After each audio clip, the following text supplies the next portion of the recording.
My name is Adnan George, and my story begins in a place where faith isn't something shared, it's something hidden. I grew up in Kirkuk, a city in Iraq, marked by scars that never stop bleeding. There, being a Christian is like carrying a time bomb in your pocket. You never know when it will explode, but you know it will. I learned early on that you don't pray out loud. Prayer was like breathing, silent, discreet, and essential for survival. The churches of my childhood didn't have bells ringing. They had scorch marks on the doors, boarded up windows, and empty pews. I remember seeing men who let our prayers disappear overnight. They never returned. No one spoke of them. Just a name whispered during meals, as if even God had to listen in secret. My father taught me to guard my faith like a precious stone in times of... It stayed there, hidden, inside my chest, never in my mouth. Don't show it. Don't provoke it. Don't trust it, he would say. Faith is yours, but fear is everyone. And the truth is, fear had a smell, a heavy smell, like smoke from burning oil, that clung to clothes, hair, and even bones. But faith, even when silent, has its moments of shouting. It was my younger sister Lena who made that cry echo within me. I was 17 when she said something that has stuck with me forever. If we live forever hiding, what's the difference between being alive and having given up? That pierced me like an arrow, because until then, we had learned to survive. But living, that was something else. Sometime later, Pastor Yusuf came with a proposal. He wanted to perform a secret baptism on the banks of the Sab River. He spoke softly, as if speaking from his heart. It wasn't madness, or maybe it was, but it was a madness born of faith. And in that moment, I knew I needed to be there. There were 15 of us. Each of us had a story, a pain, and a reason to risk our lives for a few minutes of freedom. No hymns, no photos, nothing that shone. Just water, whispered sacred words, and the sky as our witness. For 3 weeks, we prepared like those preparing for a mission impossible. We studied alternative routes, mapped patrols, learned to breathe deeply without seeming too alive. The day before the baptism, I couldn't sleep. I sat in the yard, staring at the dark sky over an even darker city. I thought of my sister, sleeping, dreaming of light. I thought of our grandparents, who once walked these streets with crosses on their chests and heads held high. I thought of all we had lost, and all we still had left. And then something strange happened. The wind changed. A smell of wet earth came, even though it hadn't rained. And there, in that moment, without explanation, I felt a peace I had long forgotten what it felt like. A silent certainty that God was with us, that He still spoke. We just had to silence our fear to hear Him. The pastor's instructions were given in person. No cell phones, no writing. He showed up at the garage where I worked, pretending to be checking the engine of a car that didn't even exist. Tomorrow, at dawn, kilometer 12, on the North Bridge, alone, nothing shiny. That last part was serious.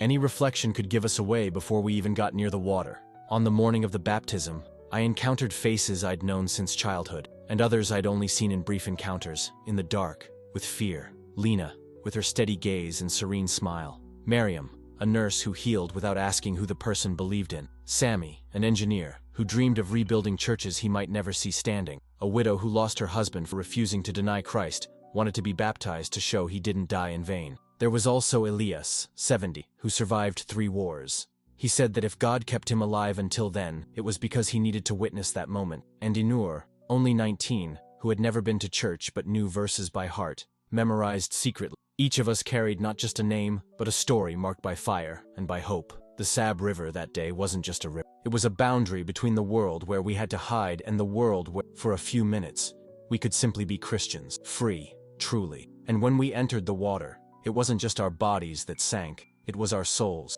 A soul tired of bowing to fear. A soul thirsting for life. There was no thunder, no visions, no visible miracle, but there was something greater. The miracle of courage. The miracle of looking into the eyes of our brothers and knowing that no matter how much the whole world hated us, we were there together, not as fugitives, but as children of a God who sees in the dark and whispers hope in the midst of war. That day, I understood what it means to live by faith, not the faith that survives, but the faith that rises, even trembling. And even though the world outside remained hostile, something inside me had changed forever. Because once you taste the freedom to be who God called you to be, you can never again be content with silence. It wasn't just nervousness.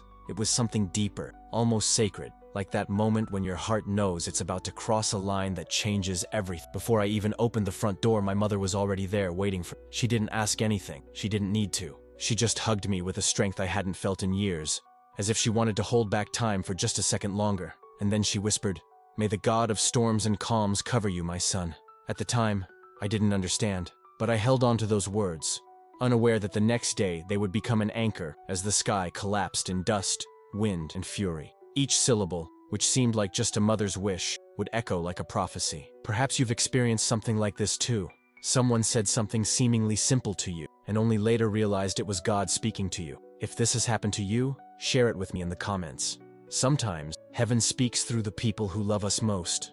I left home at 4:30 a.m. Kirkuk still slept in that thick darkness, smelling of gasoline, hot sand, and barely concealed fear. The streets were empty, but never completely silent. In a city at war, silence is never there's always the distant rumble of a generator, the barking of a dog sniffing something we can't see, the hum of tension in the air, as if the city were breathing in constant alert. I walked through the shadows, pressed against the walls, dodging the streetlights that still worked. Every step was counted, every movement thought out. I wasn't walking alone. I carried with me a prayer that beat in my chest in time with my heart. Guide me, protect me, make me invisible. The hike to the Sab River took almost an hour. I had to bypass 2 checkpoints and cross a vacant lot, where the debris formed a maze of broken concrete. I could smell dried gunpowder and burnt oil clung to the air, but I kept going. Finally, I reached a dirt road that descended through dry brush. And then, far below, I heard the sound of rushing water. At that moment, something inside me snapped. I had arrived. The sky was beginning to lighten, but it didn't dare to be. It was a timid dawn, tinged with faded orange and a pale violet that seemed to carry with it all the world's exhaustion. The river flowed calmly, as if completely oblivious to the gunshots, the fear, and the persecution that surrounded its banks. Its dark waters, laden with sediment, seemed dirty to the naked eye. But to us, they were clean, they were sacred. I was the third to arrive. Pastor Just was already there, kneeling by the riverbank, his eyes closed, his lips moving in prayer. Beside him was Sammy, the engineer, ever attentive, his eyes fixed on the horizon, as if gauging the wind and watching the shadows. We greeted each other with gestures. Silence was still necessary. The others began to arrive. Lena appeared soon after, her face slightly sweaty from the hurried walk, but with a smile that seemed to make room for the sun to rise. Mariam arrived with her inseparable nurse's bag over her shoulder, because even there, even risking everything, she was still the woman who cared for everyone. Rania, the widow, walked slowly, but her every step was a protest against those who tried to erase her faith by killing her husband. We gathered there like a small assembly in exile. We hardly spoke. We didn't need to. What united us wasn't conversation, it was conviction. There were 15 of us. 15 hearts beating under the same sky, bringing with them different stories, but the same thirst, to no longer hide who we were. Pastor Yusuf looked at us one by one. His eyes were moist. There was a love there that only someone who has lost so much can carry. When he spoke, it was almost in a whisper. Brothers and sisters, we didn't come here to provoke. We didn't come here to confront. We came to remember who we are. Children of a God who knows us by name, who sees us in the dark, and who is here, now, and there, on that forgotten shore, on a piece of land where the world only saw death. God prepared an encounter with life. And if this is our last visible act of faith, may it be beautiful. No one responded but we all said amen to the silence. It was as if our hearts were beating in unison. The air had that river smell, a mixture of water and ancient dust, as if the earth itself knew what was about to happen. The wind was barely there. A light, almost timid breath touched our faces like a farewell. Far away, on the barren hills, we saw the silhouettes of solitary trees, mute survivors of drought and neglect. The world was silent, the kind of silence that comes before a storm. But it wasn't a storm that arrived. It was a fragile, unexpected sound. Nor, the 19-year-old, began to hum. It wasn't a full song, just a thread of melody, low, almost a lament. But it was enough. That melody, an ancient hymn our grandparents used to sing when faith could still be lived without fear, began to fill the air. And then, one by one, we all gathered. Not with words, but with sound. A soft murmur, born not from the throat, but from somewhere much deeper. In that moment, time stood still. Fear vanished. The river ceased to be a hiding place and became an altar. There we were, like our ancestors thousands of years ago, gathered at the water's edge. Our eyes turned to the sky. Pastor Yusuf entered first. The murky waters reached his knees. He held out his hands to us and said, his voice full of love and firmness, "Whoever wants to follow Christ to the bottom of the river, come." Lena was the first, as always. My sister had a courage that didn't scream, but burned like a gentle fire. She walked toward the pastor with calm steps. When her feet touched the water, she closed her eyes, as if crossing a threshold between this world and another. The pastor held her tenderly. He spoke the sacred words in a barely audible voice. He submerged Lena, and when she emerged, tears and water streamed down her face. And even though she was afraid, he used to smile. I would be next. I was already taking my step towards the water when the sky appeared to tear apart. A dry, violent sound. Shots. One, then another. Like thunder from hell itself. And then, the screams. No one stains these waters with their blasphemies. They came from the west. Armed men, emerging from the trees and bushes like shadows with hatred in their eyes. I don't know how many there were, maybe 10 less. But when a gun is pointed at your head, numbers don't matter, and that morning we had consecrated to God was profaned in seconds. The dawn we had conquered with courage was violently returned. On the ground, now, or we'll blow your heads off, the voice came from one of them, filled with pure hate. It wasn't just an order. It was the sound of a soul fueled by years of fanaticism and war. We fell to the ground like cornered animals. The river mud, mixed with the dry earth of the riverbank. Everything was cold and sticky. I could feel the clay sticking to my face, my arms, my chest. I could feel sharp rocks scraping my knees, but none of that hurt more than the fear that it would all end there. Lena was beside me. Still wet from her baptism, she was trembling. Not from the cold, from terror. I instinctively took her hand beneath the dark water. I squeezed tightly. I wanted to convey protection through my touch. I wanted to say, "Don't let go. We're together, until the end." The men quickly surrounded us. The sound of their boots in the mud was like hammer blows. Heavy, merciless. One of them approached Pastor Just and without saying a word, kicked him in the ribs. The pastor fell to his side, groaning. He didn't scream. He didn't plead. He just closed his eyes, as if conversing with God right there on the ground. I bit my lip hard, refusing to give them the pleasure of seeing my fear on display. "Look at this," one of the attackers mocked, with a crooked, cruel smile. "Christians playing at faith as if this were a playground. Do you really think your God will appear in this forgotten hole and save you?" Another laughed, a cold, hollow sound, as if something inside him had been dead for a long time. We should drown them in their own baptism. It would even be poetic. My mind spun in frantic circles, trying to find a way out, a loophole, a miracle, something, anything. A prayer strong enough to stop bullets, to silence the hatred. There was nothing. We were 15 unarmed souls, on our knees, surrounded by men who didn't see us as human beings, only targets. Lambs, surrounded by hungry. What appeared to be their leader stepped forward, slowly, savoring every second of our helplessness. He was a man in his early 40s, with a thick beard and dull eyes. There was no mercy there, nothing. He carried a rifle over his shoulder and a long knife at his waist, and that blade gleamed in light and my stomach churned. He stopped before Pastor Just. "You," he growled. "You're the ringleader of this madness, aren't you? The one who fills their heads with this crucified Christ rubbish." The shepherd, even wounded, looked up. There was blood at the corners of his mouth, but his expression was calm. His eyes were steady. "I just teach them to love," he replied, his voice low but firm. "Something you forgot a long time ago." The blow came so fast I almost missed it. The rifle butt connected with Yusuf's face with a sharp crack, like dry wood splitting. The old man fell to his side, his cheek split open and bleeding. Miriam, our nurse, took an instinctive step to help him, but one of the men stopped her in a second, pressing the barrel of his gun to the back of her neck. "If he moves, his brain will paint this river," he whispered cruelly. She stopped right there, her eyes filled with tears, her fists clenched, but motionless. I closed my eyes.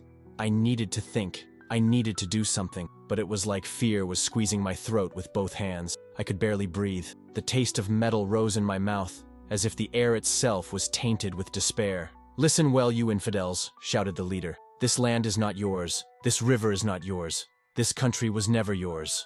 You are a plague that should have been exterminated centuries ago, yet you still crawl around here like cockroaches hidden in the cracks of the world." He walked among us, staring at each face as if choosing which one would be next. "Today, we send a clear message to you and to all who think they can practice this blasphemous faith in our sacred land." That's when Sammy, the engineer, raised his voice, and I swear to this day I don't know where he got the courage, because I didn't have it. "Sacred?" he said, his voice breaking. "How can a land be sacred when it is irrigated with the blood of the innocent?" The silence that followed was worse than any scream. The leader stopped. He turned slowly and faced Sammy with a half-smile, cold, a kind of twisted respect. "Brave," he said. "Stupid, but brave." He walked over, crouched down until he was face to face with Sammy, and whispered something in his ear. I couldn't hear what was said, but I saw the reaction. Sammy paled, his eyes froze, his shoulders slumped. It was as if his soul had been struck. Beside me, Lena began to pray softly. It was almost a whisper. Her body trembled. Further ahead, Rania, the widow, was also murmuring. Her lips moved as if weaving prayers into the air, trying to make the sky hear something before the next bullet spoke. Noor, the 19-year-old boy, seemed absent, his eyes empty, as if his mind had wandered off to find another place where it wouldn't need to witness this. All he could repeat was one phrase inside me, like a refrain that wouldn't shut up. God, if you're going to intervene, do it now. Please, do it now. Have you ever been in that place where all you're left with is prayer? When every plan fails, and the only recourse is a silent cry upward? If this story touches you, share it with someone who needs to hear that faith exists even in the depths of despair. I knew what was coming next. Not by premonition, but by history etched in my body and memory. I had seen too much to deceive myself. These men weren't there just to intimidate us. They had come to set an example. The leader lifted the knife from his belt with lazy calm. "We'll start with you, Elder," he said, pointing to Pastor Jusf. "They'll see. They'll engrave that in their minds." The pastor closed his eyes, not in submission, but in prayer. And as the blade began to descend, something happened that no man could have foreseen. The sky broke. It's not a figure of speech. A gust from the west turned upon us with the violence of something that felt like a hand thrown at the world. The air exploded with a sound like 1,000 trains at once, and with it came sand, a lot of sand. It wasn't dust that brushed against your face. It was a living wall of orange particles that came from the horizon and rose from the ground, swallowing everything in seconds. Visibility was zero. In 3 breaths, I saw nothing. Not my outstretched hand, nor Lena, who was 2 steps away. There was only an orange whirlwind, spinning and advancing with an intent that chilled my spine. The screams began: fear, surprise, orders lost in the wind. One of the attackers stumbled and ran, groping in the darkness. Another shouted that it was a sign of punishment. Confusion, panic, shots fired randomly in the midst of the storm. The sound of weapons mixed with the roar of the wind, creating a symphony of terror. In the midst of the chaos, I felt something squeeze my arm. It wasn't Lena's familiar touch, nor was it a human gesture like the ones I knew. It was firm, calm, and at the same time, undeniably real. A force that pulled. I didn't think. I obeyed. I was moved to the side, dragged by a hand that seemed to know exactly where to take me so I wouldn't be swept away by the storm. The storm lasted what seemed like minutes, and to some, hours. When the sand began to give way and visibility gradually returned, we saw what was left. The men, the same ones who had besieged us moments earlier, were disoriented, coughing, rubbing their eyes, some staggering. Others had already disappeared into the shadows. I can't say if they fled in panic or if the desert itself covered them. What I do know is that, where minutes before there had been hatred and threats, there was a lazy silence filled with shaky breaths. We slowly rose. The shepherd was injured, his cheeks swollen, his breath shallow, but alive. Miriam trembled, frightened, her hands shaking more than mine. Sammy held himself upright, his face pale but somehow whole. Rania, the widow, fell to her knees and wept for a long time, not just from the pain, but from a relief mixed with guilt and astonishment. Lena was beside me, our fingers intertwined without us needing to speak. The experience didn't erase the scars, the torn clothes, the dried mud on the bruises would acquire in the hours that followed. Nor did it erase the fear that still ran like an electric current through our skin. But something had shifted. There was a recognition, a silent testimony that, when all seemed lost, something greater had protected us. We returned home as if returning from a valley where the world and the sky touched. We were careful. We didn't claim victory. We weren't heroes. We told what happened quietly, among family members, little by little. Some believed us. Others asked if it was a coincidence. I have no interest in proving it to anyone. I know what I felt. A hand that pulled me from the ground and set me on my feet. A presence that covered us when everything was falling apart. What I was left with was the certainty that faith isn't just comfort in pretty words. Faith is an act. It's a risk. It's choosing to follow Christ even when there's no guarantee of tomorrow. In that unfinished baptism of that dawn, I received something I can't quite explain. I received courage. Not the courage that makes the mouth scream, but the kind that steadies the hand and keeps the soul upright when the world tries to bend it. If I learned anything on that muddy shore, it was that God sometimes speaks not by diminishing the danger, but by opening ways. It doesn't always come as a cinematic. Sometimes it comes as a gust of wind that confuses the enemy, like a force that pulls your hand away when you no longer have the strength to stand. And if you've ever felt this, even just once, then you know what I'm talking about. Today, when I tell this, I don't expect to move or convert anyone with the story. I simply want those who listen to know that there is a God who is not indifferent to our fear, and that even in the dry land of Kirkuk, where we were taught to hide our faith, there was a day when faith led us out of the shadows and to seek water, and by grace, The water sought us back. The first thing I felt was the pain in my face. The sand was hitting me so hard it felt like invisible needles. Every breath was a battle. The air was thick with dust, dry and sharp, scratching my throat like sandpaper. But even through it all, that presence kept pulling me forward. I saw nothing, heard nothing, the howling of the wind. All I could scream was, "Lena!" I shouted with what little voice I had left, but it was completely lost in the deafening noise of the storm. And then, suddenly, I felt a hand grab my ankle. It was different from the other. This one was warm, trembling, human. I knew instantly. It was Lena. I crouched down, pulled her close, and without exchanging a word, we began to crawl. We walked together in the direction we somehow knew was right. Not because we could see anything, but because the force guiding us seemed to know the way. Back there, the chaos continued. I heard gunshots, screams lost in the wind. Someone yelled that we were escaping. Another shouted something about desert spirits, as if trying to make sense of what they couldn't control. But it all sounded distant, as if the storm itself had swallowed the voices. I don't know how many meters we crawled. 10, 20, maybe 50. There was no time left, no direction. There was only the violent sound of the wind, the taste of blood and sand in my mouth, and the urge to keep going. That's when I hit something with my shoulder. I froze. I thought it was one of the attackers lying on the ground, but a familiar voice murmured, "Adnan? Is that you?" It was Mariam. "It's me. Come with me," I replied, almost voiceless. As if on cue, others began to appear, as if we were magnets for each other in the orange darkness. Sammy stumbled beside us, coughing but uninjured. Rania gripped my shoulder tightly, and even with his face covered in blood, his eyes squinted with sand, Pastor Jusf appeared beside us, crawling, clinging to the earth. One by one, without saying a word, we gathered together again. We couldn't talk. Our mouths were dry, the wind carried away every word, but we began to touch. A hand on the arm, a tug on the sleeve, a silent squeeze on the shoulder. We formed a human chain, as if we were a single creature, blind but determined, slithering along the riverbank like a wounded but living serpent. The storm seemed to worsen. The wind now had a different sound, as if it carried ancient voices, stories buried in the dry ground, screams of people who had suffered there before us. It was as if the entire desert had awakened to witness this moment. Suddenly, I felt the ground shift beneath my hands.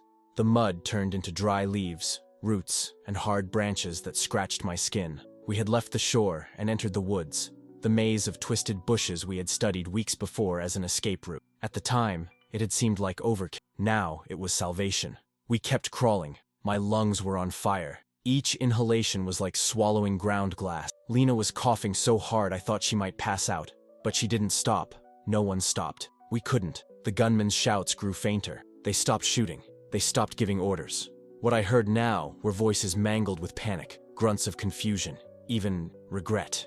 It seemed the storm not only hit us, but also broke them from within. I don't know how long we walked. It could have been half an hour or just 5 minutes. I lost all sense of time. But then something happened I can't explain. The force pulling me stopped. There was no need to go on it, and even without knowing where I knew we had arrived. Ahead of us, hidden among the bushes and protected by a rock that seemed to rise like a guardian, was a cleft in the earth. Not quite a cave, but a natural hole, carved by time and water. It wasn't much, but it was what we had, a refuge. We crammed in there, 15 bodies crammed together like rats fleeing a flood. We gasped for breath, coughed up sand, cried with fear, with relief, with everything at once. When Elias, the oldest, in his 70s, finally entered, the last of us was safe inside that narrow hiding place. The storm hadn't gone away, but it seemed to have found another target, as if its fury had been sated and it no longer needed us. We stood there, drenched in sweat and mud, covered in sand up to our eyelashes, motionless and silent. We simply existed. It was Rania who broke the silence first. Her voice came out fragile, almost whispered. "What? What happened?" Pastor Jusf, his face still swollen, gave a smile that was so genuine it hurt. That was all he said, his voice hoarse, like a silent answer. Outside, the storm raged, but inside, in that crevice, in that refuge we had never sought, something greater happened. In that moment, I felt something I hadn't felt in years. Peace. Not the peace that comes from the absence of danger, but the profound peace of knowing, with a certainty that transcends all reason, that we were never alone. God had sent that storm, a miracle unforeseen by any radar, to save 15 lives the world had deemed disposable. If this story touches your heart, share it. Maybe someone needs to hear that miracles still happen, that God still intervenes, and that when He acts, everything can change. The storm raged outside for hours, as we remained cramped in that hole. breathing the same heavy air, sharing the fear that slowly gave way to something new, a feeling of quiet wonder. No one had words for what we had just experienced. Then we began communicating through gestures. Mariam, with steady hands, tended the shepherd's wounds. Sammy shared water from his canteen with Noor, who trembled as if fear still lingered within her. Lena rested her head on my shoulder, her entire body vibrating between fear. Elijah, the old man, was the first to speak. His voice was a hoarse whisper, full of lived experience. 70 years in this country. I've seen wars, invasions, bombings, but never have I seen God manifest himself this. Rania wiped her tears leaving a trail of mud on her. My husband always said that God arrives, she said, her voice breaking. He may be late for our watch, but he's never late. Today he arrived just as the knife was about to fall. Pastor Jusf coughed, spat out sand mixed with blood, and smiled in pain. It wasn't a coincidence, he said firmly. Sandstorms are rare around here this time of year, and when they come, they arrive slowly. This one? It came out of nowhere, as if someone had opened a hatch in the sky. Sammy, the engineer, still trying to make sense of it all, shook his head in disbelief at the impossible thing we had just witnessed. I study basic meteorology for my job. I've seen many weather patterns, analyzed data, made predictions, but what happened out there simply broke every rule I knew. The wind was coming from 3 directions at once. That's not just strange, it's physically impossible, and yet, it happened. It was a truth that was impossible to deny, and it hit us like a punch in the gut. We weren't imagining things. It wasn't a hallucination. 15 people witnessed the same thing. A storm that appeared at just the right time, in just the right place, with just the right force to blind us and give us a chance to escape. And the men? Noor asked, her voice trembling, that question hanging in the air, unspoken but clear to all of us. The pastor shook his head slowly. I don't know what happened to them, he said firmly, but it's not our responsibility to judge them or worry about their fate. Our mission is to use the time God has given us. Another 2 hours passed before the roar of the storm began to subside. The wind howled, then quieted, then finally fell silent. When we emerged from that narrow crevice, the world seemed unrecognizable. A thick layer of orange sand covered everything. Trees, bushes, ground. It was as if the desert had vomited its guts onto the earth. The Sab River, once brown, now glowed red, laden with sediment. The sun had already risen, and in its light the scene was almost surreal. There was no sign of the men who had attacked us. Only confused footprints, abandoned weapon, and a trail of no bodies, no shadows. They had left, fled, or perhaps been swallowed up by the same storm that had saved us. We didn't know. At that moment, it didn't matter. What mattered was that we were alive. Pastor Yusuf gathered us in a circle, his red, puffy eyes shining with renewed determination. Brothers, he began, God did not save us so that we could hide. He saved us so that we could finish what we started. Lena looked at him, her eyes full of doubt. You mean, we will complete the baptism, the pastor replied firmly. But not here, not in Kirkuk. We will go to Duhok, to the DC territory. There is a stream I know, hidden among the mountains, a safe place. We don't argue, we don't question, we agree. Because if God sent a storm to protect us, then moving forward wasn't stubbornness, it was obedience. We walked all day, avoiding the main roads, choosing side trail. When we finally crossed the invisible border into the CD region, something changed. Not that the danger had disappeared, but it seemed less suffocating.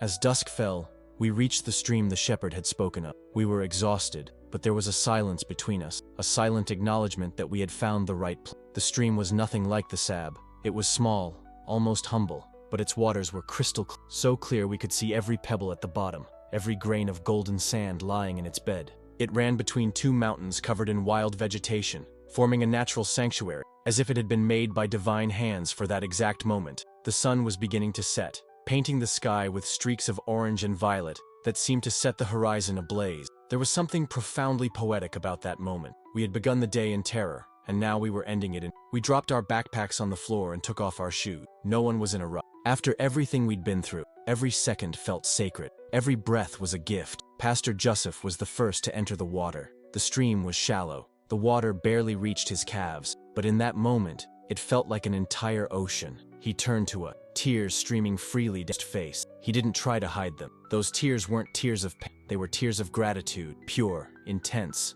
undisguised. Brothers and sisters, he said, his voice breaking, this morning we walked through the valley of the shadow of death. And now, at night, we stand in still waters. If this isn't the hand of God, then nothing is. Lena was the first to approach. She had begun the baptism that morning before horror interrupted everything. It was only fitting that she be the first to complete it. She entered slowly with firm and solemn steps, as if carrying a purpose greater than her own body. When the water touched her feet, she closed her eyes and let out a sigh that seemed to carry years of fear, months of flight, and generations of silent oppression. The pastor placed one hand on her back and the other on her chest. "Lena, do you confess that Christ is your Savior?" "Yes," he replied, and his voice didn't waver. It was firm, calm. "Then I baptize you in the name of the Father, the Son, and the Holy Spirit." He dipped her into the water, and when Lena emerged, the setting sun made the water run through her hair like silver threads. Her gaze had changed. It wasn't just relief, it was liberation. All the invisible chains that had held her captive seemed to have broken in that instant. She cried, but they were different tears. The tears of someone finally breathing after so long drowning. I was next. I walked to the stream, and with each step I felt the cold water rise up to my ankles, my knees, and something inside me seemed to say goodbye. It was as if I was saying goodbye to the man who lived in fear, the one who kept quiet to survive, the one who pretended not to believe to escape. The pastor looked at me tenderly. He knew my story, and yet he smiled. "Adnan, do you believe God sent a storm to save you today?" The question took me by surprise. It wasn't what I expected to hear, but the words came out on their own. "Yes, I believe so." And as I said this, I felt something break inside my chest, as if a prison had opened from within. "Then remember this, my brother," he said. "If God wanted you alive, it's because there's still something he wants to do through." He plunged me into the water. For an instant, everything disappeared. Sound, light, time. I lay immersed in that liquid silence, feeling the fear, guilt, and weight of years melt away. And when I emerged, I breathed as if for the first time in my life. The pastor held my arm for a moment longer, his tired eyes having seen much pain, but never losing the spark of hope. "Welcome to your new life, my son," he said with a smile that held both relief and promise. One by one, the others began to enter the water. Mariam, the nurse who had so often secretly saved lives, wept silently as the current engulfed her. Sammy, the engineer filled with dreams of rebuilding churches, emerged from the water with his fists clenched.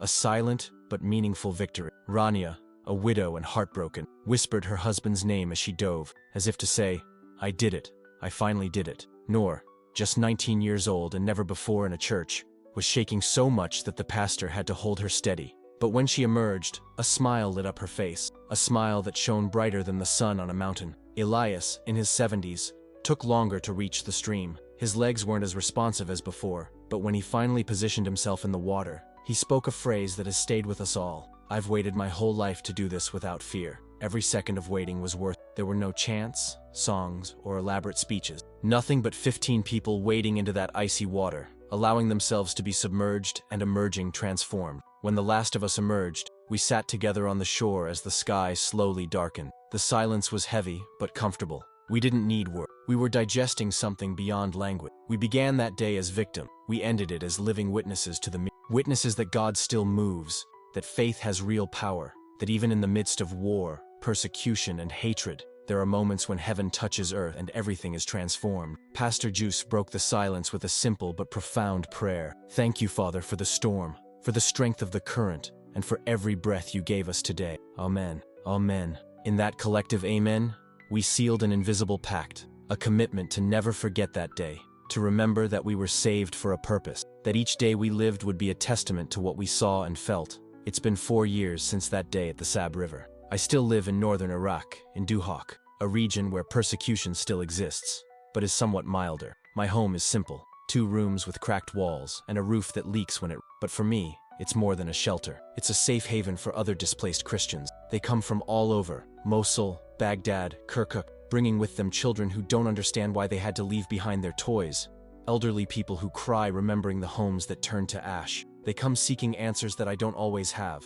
but also seeking something simpler, the certainty that they are not alone, and that I can give them. I tell my story over and I never tire, because every time I do, I feel that impossible wind hit my face again. I hear the roar of that miraculous storm. I feel the invisible hand guiding me to safety once more. Some look at me doubtfully, saying that sandstorms are natural phenomena, that it was pure luck, a coincidence. I just smile and reply, coincidences don't happen just as a knife is about to fall. Coincidences don't blind 15 armed men and leave 15 lives unharmed. It wasn't luck, it was God. Coincidences don't guide anyone through the darkness. Coincidences don't take you by the hand and lead you to a refuge you never knew existed. When I tell this, I see looks change, because deep down, we all want to believe there's something, or rather somebody, bigger than us. Someone who doesn't leave us alone in this cruel world. Many ask me why I'm still here. Adnan, why didn't you leave? They say. Europe welcomes Christian refugees. You could have started over in Canada, Australia, anywhere where you could wear a cross without fear. And I always answer the same. God saved me in Kirkuk, and if he wanted me alive that day, it's because there's still something he expects me to do here. That's not heroism, it's conviction.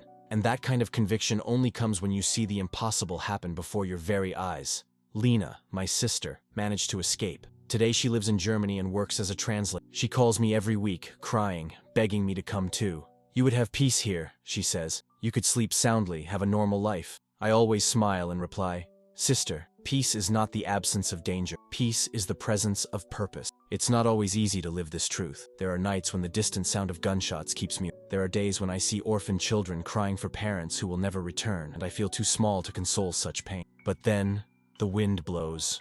A dry wind, coming from the desert, and when it does, I close my eyes. I feel the same wind from that morning. I remember the taste of fear, the sound of gunshots, the man with the knife, and how everything vanished in an instant when God decided to intervene. And that's when I remember, I am exactly where he wants me to be. Pastor Yus passed away last year. His weary heart finally rested. But before he left, he called me over, took my hand and said, Adnan, you saw the storm. You were guided by it. Now it's your turn to be the guiding hand for others. These words have become the guiding light of my life. Today, my simple home in Duhok shelters displaced family. When they arrive, I offer them tea, a clean mattress, and a story. The story of 15 people who should have died by the river, but were saved by a storm that no one predicted. And then I repeat the words the pastor left me. If God kept you alive, it's because there's still something to do here. Sometimes someone asks me, if you could go back, would you do it all over again?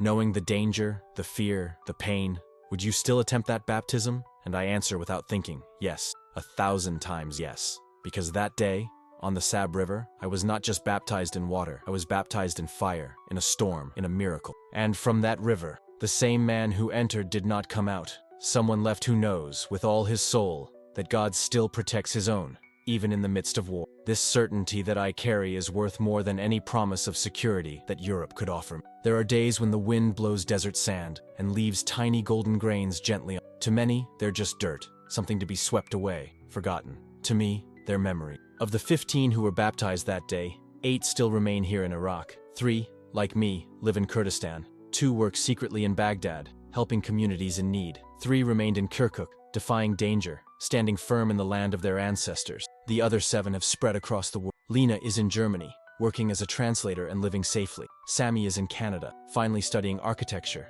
and now dreams of rebuilding churches. Mariam is in Sweden, saving lives in a hospital without having to hide. And Noor is in Australia, raising her free and beloved children. But wherever we are, every year, on the same day, we connect. 15 voices linked by thousands of miles, united by the memory of the storm. Pastor Jusf is no longer with us, but his legacy lives on in each of us.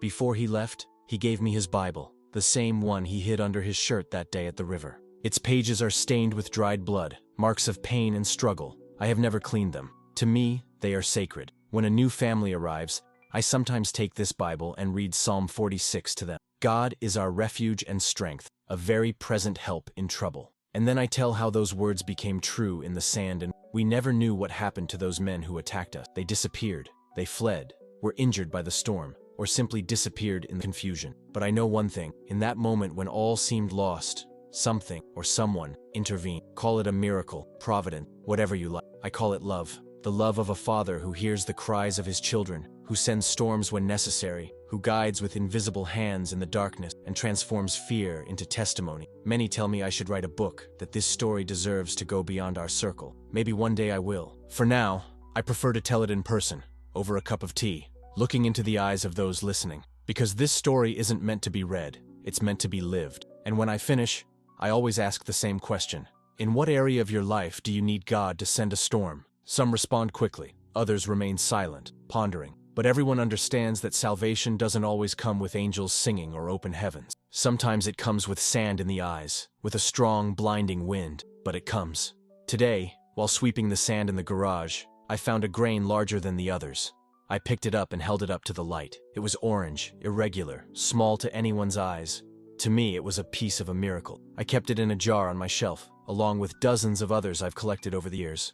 My collection of the impossible, my museum of the divine. And every time the wind blows and brings more sand, I save another grain. Because as long as there is wind, desert, and sand capable of rising and becoming a storm, there is still hope. Hope that God continues to act in the world, protecting his own. Hope that faith is not just a memory, but a living force that can change the course of bullets and the direction of That's why I stay. That's why I move on. And that's why I keep telling this story over and over again. Because if God sent a storm to save me once, who can guarantee that he won't do it again? Thanks for listening this far. If this story touched your heart, the best way to spread this message is by sharing it with those you believe need to hear it. Thus, the miracle grows from heart to heart.